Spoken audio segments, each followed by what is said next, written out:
नमस्ते बच्चों, मैं सपना जैन आपको क्लास 7 हिंदी का पाठ 20 पढ़ाने वाली हूँ, जिस कविता का शीर्षक है विप्लव गायन।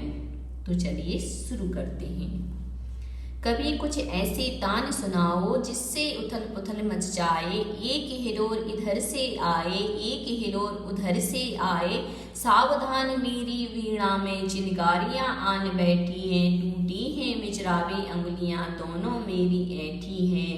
कंठ रुका है महानास का, मारक गीत रुद्ध होता है, आग लगेगी क्षण में तत्व में अब क्षुब्ध युद्ध होता है। झाड़ और झंखाड़ दग्ध है इस ज्वलंत गायन के स्वर से, रुद्ध गीत की क्रुद्ध तान है निकली मेरे अंतर तड़ से। कण कण में है व्याप्त वही स्वर, रोम रोम में गाता है वह धुनी, वही तान गाती रहती है कालकूट फण की चिंता मणि। यहाँ पर जो कवि हैं वह क्या कह रहे हैं, तो यहाँ पर कवि कह रहे हैं कि जो हमारा संसार है, भारत है, उसमें ये क्या है, नया संचार हो, नए युग का निर्माण हो। तो उसी के बारे में बताया है। यहाँ पे वीणा से कह रहे हैं कि हे वीणा, अब तुम क्या करो, कुछ ऐसी अलग तान बजाओ, एक ऐसी ध्वनि निकालो कि ऐसा स्वर निकालो जिससे क्या है, उथल पुथल मच जाए। और क्या हो, तो एक हिलोर इधर से आए और एक हिलोर उधर से आए।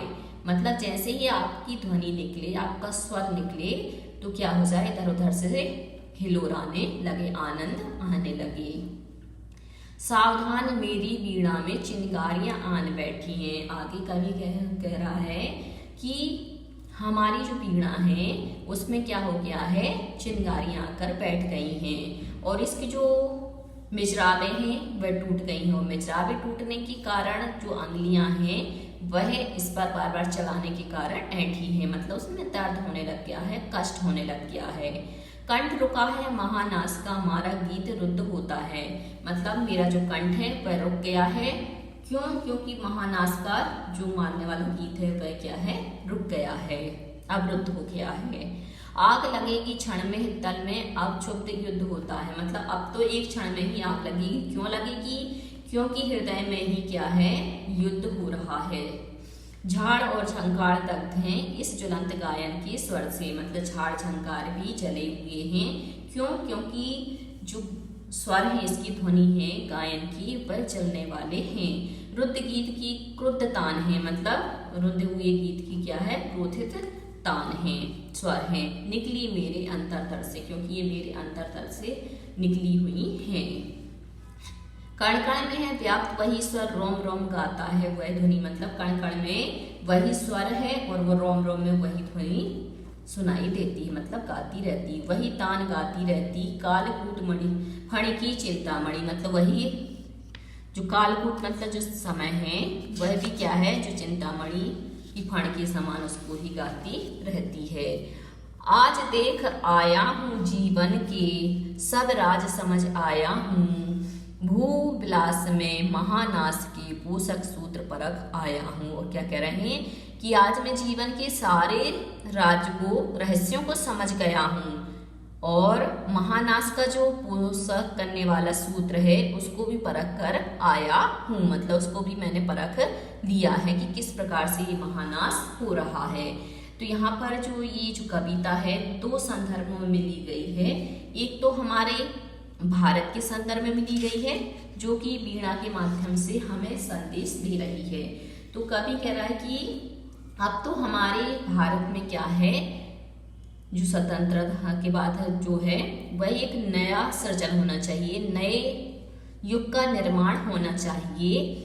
और इसीलिए वो क्या कर रहा है कि अब तो कुछ ऐसी तान हो जाए, ऐसा स्वर निकल जाए जिससे कि जो सोई हुई चेतना है व्यक्तियों की वो जाग जाए और हमारे भारत में एक नया परिवर्तन आ जाए, एक नई हिलोर आ जाए। वो हिलोर इधर उधर से सब जगह से आए, नया बदलाव हर जगह से हो। और चिनगारियां क्या है, आनकर बैठी, मतलब जो उनके मनों में अवरुद्ध हैं, मतलब जो आगे बढ़ना नहीं चाहते, देश का विकास नहीं करना चाहते हैं, ये चिनगारियां मुझे समझ में आ रही हैं, ये बैठी हैं, उनको अहंकार नहीं करने दे रही हैं। और महानास का जो मारने वाला जो गीत है वह रुका हुआ है, परंतु फिर भी मेरा जो हृदय है वह इससे युद्ध करता है। अंतरंग में जो बातें चलती रहती हैं, और मैं इसलिए चाहता हूँ कि एक ऐसा स्वर निकले जो क्या करे, हमारे भारत देश की जो स्थिति है उसको बदल कर एक नए रूप में परिवर्तित कर दे, एक नया बदलाव ला दे।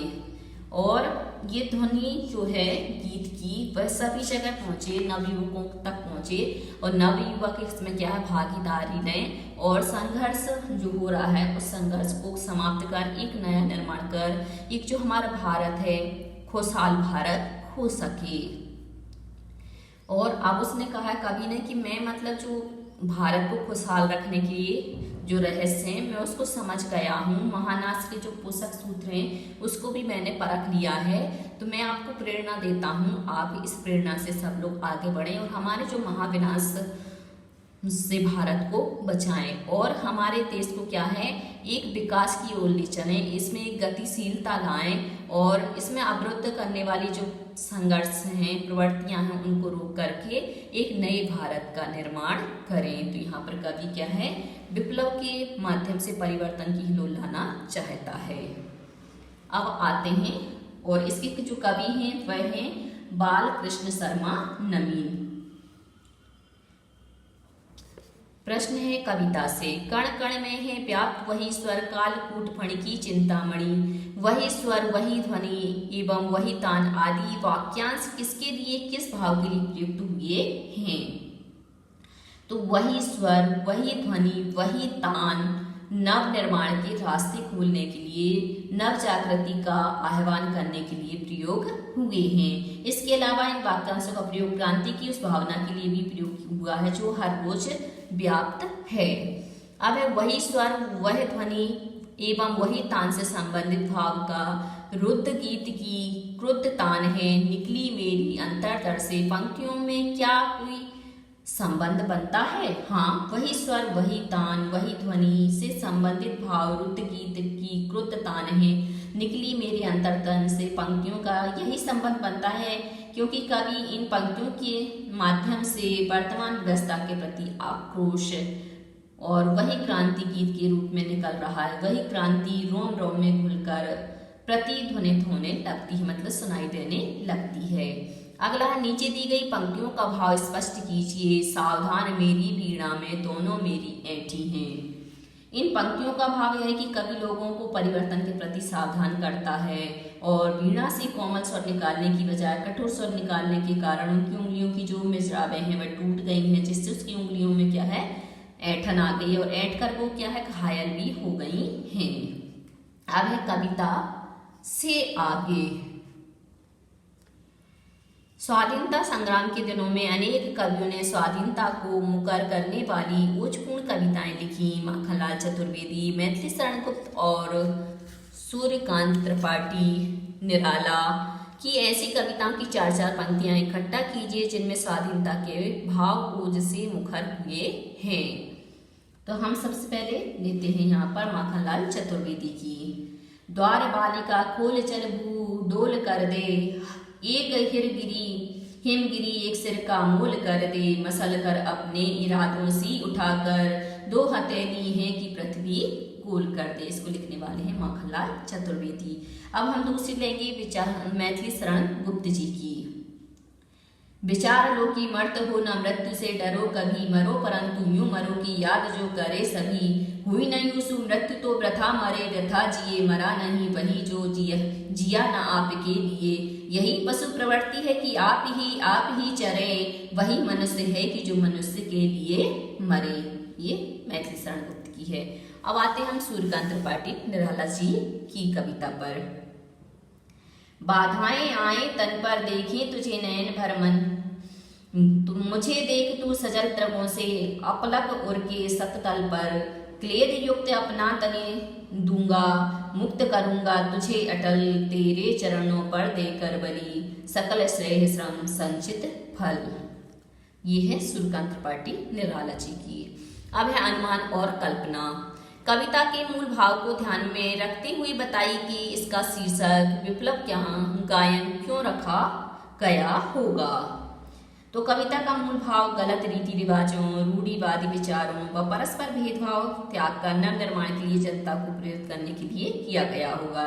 इसलिए इस कविता का शीर्षक विप्लव गायन रखा गया है, जिसका अर्थ क्रांति के लिए है आह्वान करना, बुलाना।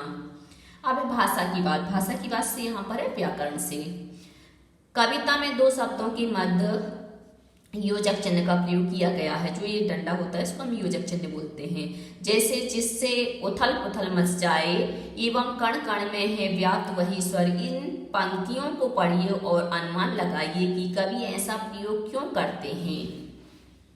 तो कवि ऐसा प्रयोग इसलिए करते हैं क्योंकि शब्द की पुनरुक्ति करके चमत्कार उत्पन्न करने के लिए ऐसा किया जाता है। जैसे रोम रोम गाता है। काव्य को प्रभावशाली बनाने व शब्दों में प्रभाव लाने के लिए योजक चिन्ह का प्रयोग किया जाता है। अब कविता में योजक आदि विराम और पूर्ण विराम आदि विराम चिन्हों का प्रयोग रुकने, आगे बढ़ने अथवा किसी खास भाव को अभिव्यक्त करने के लिए किया जाता है। कविता पढ़ने के इन विराम चिन्हों का प्रभावी प्रयोग करते हुए काव्य पाठ कीजिए। गद्य में आमतौर पर है शब्द का प्रयोग वाक्य के अंत में किया जाता है। जैसे देश राज जाता है। अब कविता की निम्न पंक्तियों को पढ़िए। कण कण में है व्याप्त वही तान गाती रहती है। इन पंक्तियों में है शब्द का प्रयोग अलग अलग जगहों पर किया गया है। कविता में अगर आपको ऐसे अन्य प्रयोग मिले तो उन्हें छांट कर लिखिए। तो यहाँ पर जो ये कॉमा है, कॉमा को हम यति बोलते हैं। तो हमें जब सांस लेनी होती है हल्की सी तो हम यति का प्रयोग करते हैं। योजक जब हमें उसमें चमत्कार उत्पन्न करना होता है तो हम उस शब्द को दो बार कहते हैं, तो वहां पर योजक शब्द का प्रयोग किया जाता है। पूर्ण विराम जब हमें अपने सेंटेंस को खत्म करना होता है तो वहां पे हम क्या है पूर्ण विराम का प्रयोग करते हैं। अब हमें यहाँ पर क्या करना है, छांट कर कुछ ऐसे प्रयोग लिखना। जैसे कंठ रुका है महानास का मारंग गीत रुद्ध होता है। तो ऐसे हम बता सकते हैं। और भी यहाँ पर हम पंक्तियां लेंगे तो उन पंक्तियों में भी आया, जैसे आप यहाँ पर ही देख लीजिए।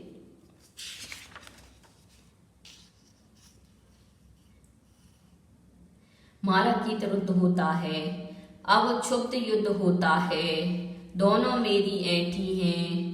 तो यहाँ पर सब जगह क्या है, चिंगारियां आन बैठी हैं, यहाँ पर है का प्रयोग किया गया है। अगला प्रश्न है, निम्न पंक्तियों को ध्यान से देखिए। कभी कुछ ऐसी तान सुनाओ, एक हिलोर इधर से आए। इन पंक्तियों में अंत में आए जाए ऐसे तुक मिलाने वाले शब्दों का प्रयोग किया गया है।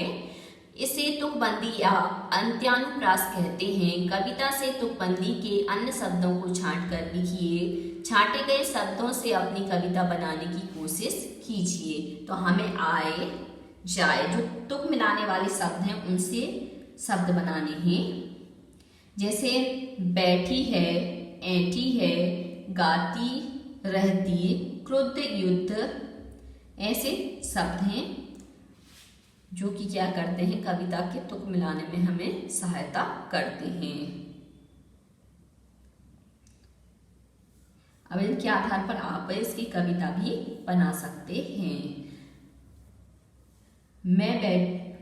मेरी माँ बैठी है, मैं ऐठी हूँ, मैं गाती रहती हूँ, वह मनाती रहती है, मैं क्रुद्ध हूँ, युद्ध करने को हूँ तैयार। ऐसे हम पंक्तियां बना सकते हैं। तो बच्चों आज के लिए सिर्फ इतना ही। यदि आपको हमारा ये वीडियो पसंद आया है तो लाइक कीजिए, शेयर कीजिए, सब्सक्राइब कीजिए तथा इस पाठ से संबंधित कोई भी प्रश्न है तो नीचे कमेंट्स में पूछ लीजिए। धन्यवाद।